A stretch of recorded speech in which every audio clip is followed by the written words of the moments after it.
Well, water to any person, or to Aboriginal people and Islander people, is very spiritual.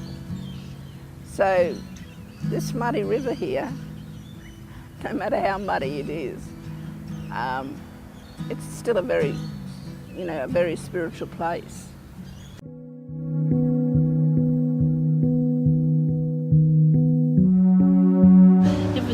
It was a film for me to embrace, as it was close to my heart.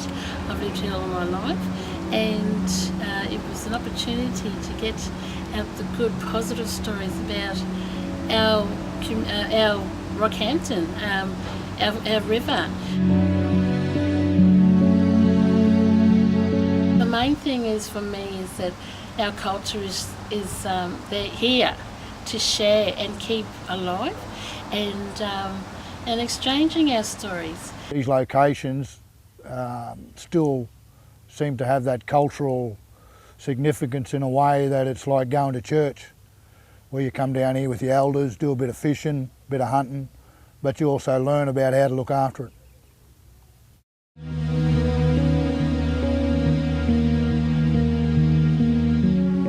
It is my first film.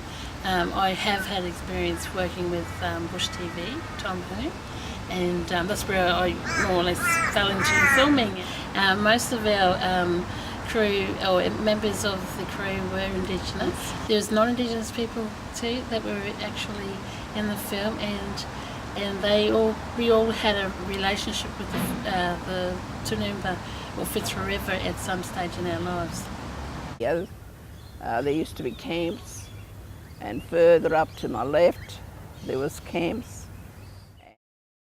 I'm just very proud because not only I think it's my film, I think it belongs to the community, and I've had so much support with Creative Capricorn and the council and the community, and everyone's like, they're still like overwhelmed about how well we captured the stories in our river.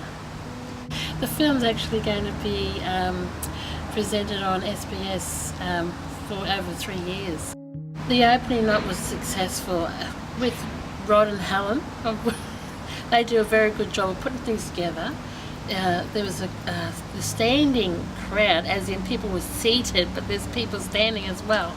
But it was phenomenal.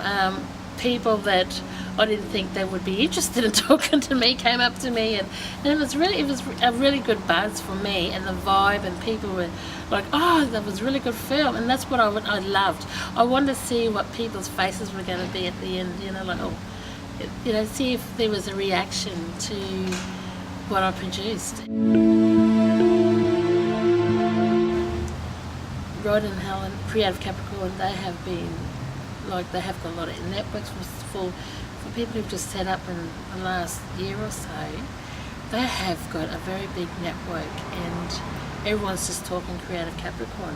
So I think this is the time and the place right now to be involved in everything.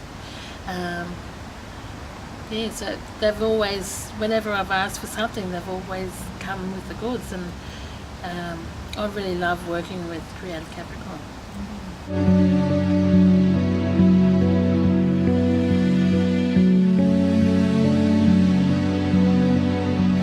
So right now I've been appointed to do 3 short film documentaries for National Indigenous Television, and they will be shown next year on a 6:30 slot, different nights. I'm just going along for the ride at the moment, and see how far it takes us. I'm over the moon, and I'm actually putting Rockhampton, as well as other artists, but putting Rockhampton on the map other than the floods.